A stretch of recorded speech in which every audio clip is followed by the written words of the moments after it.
Welcome back to another new video in SD bio live with life science. দেখো, second এসএলএসটির result বেরোনোর ঠিক পরের দিন সকালে আমি তোমাদের বলেছিলাম যে বহু ফর্ম কিন্তু বাতিল হতে যাচ্ছে, এবং তাই হতে যাচ্ছে। কাদের ফর্ম বাতিল হতে যাচ্ছে তার সঙ্গে এও বলেছিলাম যে সেকেন্ড ইন্টারভিউ লিস্ট তৈরি হবে, চিন্তা করো না। অনেকেই বলেছিলে স্যার আপনি কি জ্যোতিষ? গতকাল এসএসসি হাইকোর্টে তাই জানিয়েছে, সেকেন্ড ইন্টারভিউ লিস্ট তৈরি হবে এবং ইন্টারভিউ কবে থেকে শুরু হবে। আনন্দবাজার পত্রিকায় কি খবর উঠে এসছে, ভ্যাকেন্সি বাড়ানো নিয়ে শিক্ষামন্ত্রীর তাৎপর্যপূর্ণ মন্তব্য। সত্যি কাদের ভ্যাকেন্সি বাড়বে, কাদের ক্ষেত্রে সেই ভ্যাকেন্সিটা বাড়বে, এবং নবম দশমের রেজাল্ট কি পিছিয়ে যাবে, পেছলে কতদিন পেছোতে পারে, এবং ভ্যাকেন্সি নিয়ে শিক্ষা দপ্তর এবং এসএসসির মধ্যে যে চাপানোত্তর তৈরি হয়েছে সেটাও তাৎপর্যপূর্ণ। সমস্ত জিনিস আলোচনা করব। আনন্দবাজার পত্রিকায় যে খবর, নথি যাচাইয়ে কি দেখা হবে, সবচেয়ে গুরুত্বপূর্ণ জায়গা, সেটাও নিয়ে আলোচনা করব। তাই ভিডিওটা শেষ পর্যন্ত দেখো, ভালো লাগলে লাইক করে বন্ধুদের শেয়ার করে দিও, চ্যানেলে নতুন হলে চ্যানেলটা সাবস্ক্রাইব করে নিও।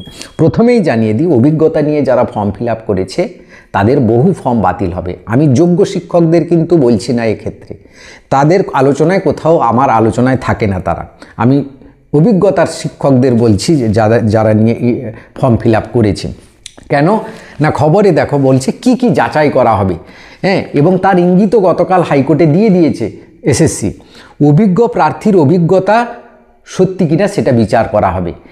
সেই সত্যিটা কি, এসএসসি সুপ্রিম কোর্টে এবং হাইকোর্টে বহুবার জানিয়ে দিয়েছে, অনলি সাবস্টেন্টেটিভ পোস্টে যারা কাজ করেছে তারা অভিজ্ঞতার নাম্বার পাবে, বাকিরা পাবে না। বিভিন্ন কেন্দ্রীয় বিদ্যালয় থেকে, বিভিন্ন প্রাইভেট স্কুল থেকে, বিভিন্ন সরকারি স্কুল থেকে যে সকল পার্ট টাইমার বা অন্যান্য টিচাররা যারা আবেদন করেছে, যারা সাবস্টেন্টেটিভ পোস্টে নয়, তারা কিন্তু কেউ অভিজ্ঞতার নাম্বার পাবে না। কিন্তু ফর্ম ফিল আপের সময় তো এইটা জায়গাটা ছিল না যে কে সাবস্টেন্টেটিভ পোস্টে, কে নন সাবস্টেন্টেটিভ পোস্টে কাজ করছে। সেখানে তো শুধু লিখে দিয়েছে আমি 10 বছর শিক্ষক হিসাবে কাজ করছি। সেই অভিজ্ঞতার বিচারে তারা 10 নাম্বার দিয়েছে। কেউ 5 বছর করেছে, সেই নম্বরে তারা 10 নাম্বার দিয়ে লিস্ট বার করে দিয়েছে। কিন্তু সেটা তো বোঝা যাবে তথ্য যাচাই সময়। তথ্য যাচাই যখন হবে ডকুমেন্ট ভেরিফিকেশানে, তার অ্যাপয়েন্টমেন্ট লেটার দেখলেই বোঝা যাবে সে সাবস্টেন্টেটিভ পোস্টে কাজ করেছে না পার্ট টাইমার আছে।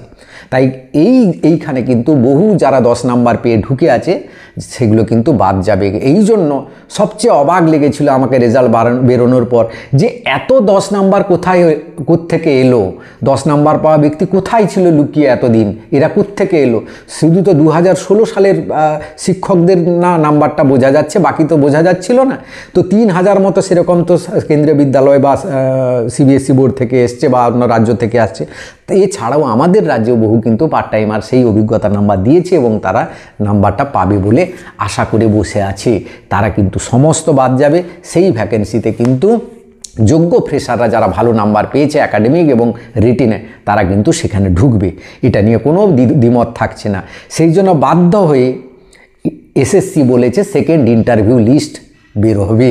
সেটা কিন্তু কাল পর্যন্ত ছিল না সেকেন্ড ইন্টারভিউ লিস্ট। শুধু আমিই বলেছিলাম প্রথমে যে সেকেন্ড ইন্টারভিউ লিস্ট তৈরি হবে। কেন, আমি কি জ্যোতিষ? একদমই নয়। কারণ আমি 18 বছর ধরে এই এতের মধ্যে রয়েছি, সিস্টেমের মধ্যে রয়েছি। আমি এসএসসিকে চিনি, বহুবার বলেছি। এই নিয়ে আমার এই ভিডিওতে অনেকে এমন কুরুচিকর মন্তব্য করেছে যেটা আমি স্বপ্নেও ভাবতে পারিনি। তারা ভেবেছে আমি একজন ইউটিউবার। ইউটিউব আমার সোর্স অফ ইনকাম নয়, তোমাদের জানিয়ে দিই। আমি কোভিড থেকে ভিডিও করছি এবং বাংলার শিক্ষা পোর্টালে মাধ্যমিক উচ্চ মাধ্যমিক সেকশানে আমার ভিডিও রয়েছে। সরকারির শিক্ষা পোর্টালে যে রয়েছে সেখানে ভিডিও রয়েছে। তাদের কাছ থেকে আবেদন এসেছিল ভিডিও দিন, তখন থেকেই আমার এই ইউটিউব চ্যানেল এবং সমস্ত কিছু শিক্ষার্থীদের জন্য। এসএলএসটি নিয়ে জানি বুঝি বলে এসএলএসটি নিয়ে ভিডিও করতে এসছি, নাহলে আমি কিন্তু ওই মাধ্যমিক উচ্চ মাধ্যমিক জয়েন্ট এন্ট্রান্স নিট এইসব নিয়ে আমি পড়ে থাকি। তো যাই হোক, সেগুলো আর বলছি না। যে যাই মনে করো, কিছু মনে করো না, কাউকে আঘাত দিতে আমি চাইনি। তো এরকম ব্যাপারগুলো হচ্ছে। তো এবার আসছি ইন্টারভিউ কবে থেকে শুরু হবে। দেখো, ডকুমেন্ট ভেরিফিকেশান চলবে 4 ডিসেম্বর পর্যন্ত, লাস্ট ডে 4 ডিসেম্বর খুব সম্ভবত সোশিওলজি রয়েছে। তারপরেই আবার একটা নোটিফিকেশান আসবে, তোমাদের ইন্টারভিউ শুরু হবে। অর্থাৎ ফার্স্ট উইক অফ ডিসেম্বরের আগে কিন্তু ইন্টারভিউ শুরু হচ্ছে না। এবার ভ্যাকেন্সি বাড়ানো নিয়ে যে শিক্ষামন্ত্রীর বক্তব্য শেষে শোনাবো, সেখানে ক্লিয়ারলি তিনি যেটা ইঙ্গিত দিতে চাইছেন যে কিছু উচ্চ মাধ্যমিক সেকশনের সাবজেক্টের টিচার আছে যাদের ভ্যাকেন্সি নেই, সেই ভ্যাকেন্সিগুলো ক্রিয়েট করতে হবে, নাহলে 2016 সালের টিচাররা যেমন হচ্ছে এডুকেশন মতো সাবজেক্টে বহু টিচার কিন্তু চাকরি পাবে না। এরকম 100রও বেশি টিচার রয়েছে কয়েকটা সাবজেক্ট মিলিয়ে, যারা কিন্তু শূন্যপদ তাদের নেই, তারা কিন্তু চাকরি পাচ্ছে না। তো তাদের জন্য ভ্যাকেন্সি ক্রিয়েট হবে, কিন্তু ফ্রেশারদের জন্য ভ্যাকেন্সি ক্রিয়েট হবে না। কিন্তু ফ্রেশারদের জন্য ভ্যাকেন্সি ক্রিয়েট করতে বাধ্য হবে, তারও সেই রকম চাপানোত্তর একটা শুরু হয়েছে, যেই আজ এই পেপারে রয়েছে, আনন্দবাজার পত্রিকা যে দেখাচ্ছে, সেখানে বলা হচ্ছে, কি বলা হচ্ছে না, ভ্যাকেন্সি নিয়ে শিক্ষা দপ্তরকে দোষারোপ করছে এসএসসি, যে ভ্যাকেন্সি বাড়ানো তো আমাদের কাজ নয়, সেটা এসএসসি বাড়াবে, শিক্ষা দপ্তর বাড়াবে, তবেই আমরা কিন্তু অ্যাপয়েন্টমেন্টটা করতে পারবো। তো এই যে চাপানোত্তর, এই যে চাপ যে একটা ক্রিয়েট হয়েছে, এই চাপ থেকে কিন্তু আবার শিক্ষামন্ত্রীর সঙ্গে মুখ্যমন্ত্রী বৈঠক হবে এবং সেখানে ভ্যাকেন্সি বাড়ানোর ফ্রেশারদের জন্য একটা আলোচনা হবে, এটা আমি বলে দিচ্ছি। এবং সেখানে বাড়বে কিনা আমি শিওর নই, তবে যোগ্য শিক্ষকদের জন্য কয়েকটা সাবজেক্টের ভ্যাকেন্সি 100% বাড়বে এবং তারা চাকরিতে জয়েন করাবে তাদের।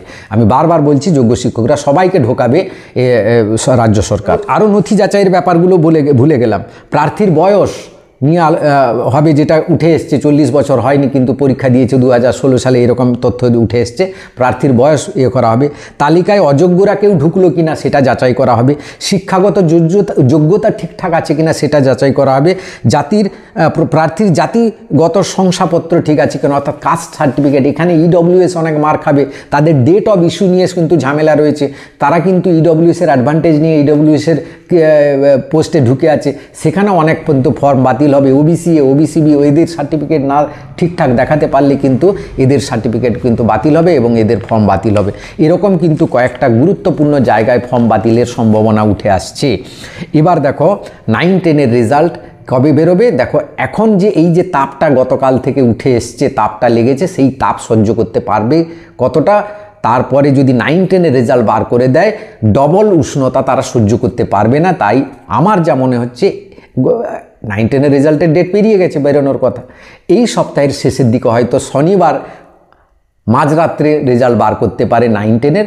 যদি শনিবার না বেরোয়, তাহলে ওই ডকুমেন্ট ভেরিফিকেশান 11-12-এর ডকুমেন্ট ভেরিফিকেশানের শেষের দিকে নবম দশমের রেজাল্ট বার করবে, কারণ এই উষ্ণতা একটু ঠান্ডা হোক, তারপরে 9-10-এর উষ্ণতা নেবে, কারণ তার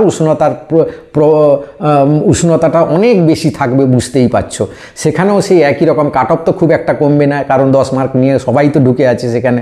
তো এই যাচাই করে এখানে কিছু কাটছাট হবে, তারপরে কিন্তু 9-10-এর রেজাল্ট বেরোবে বলে আমার মনে হয়, নাহলে সামনের শনিবার হয়তো রাত্রের দিকে বেরোতে পারে। তো এই ছিল আজকের ভিডিওটা ভালো লাগলে লাইক করে বন্ধুদের শেয়ার করে দিও। Thank you for watching.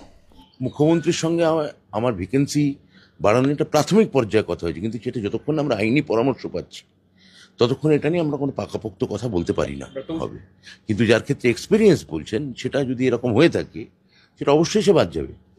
9-10-এর result আমাকে এসএসসি খবর দিয়েছে খুব শীঘ্রই পাবলিশড হবে। আমি কোনো দিন ঘন্টা আমি বলিনি, আমি বলছি খুব দ্রুতই এটা পাবলিশ হবে।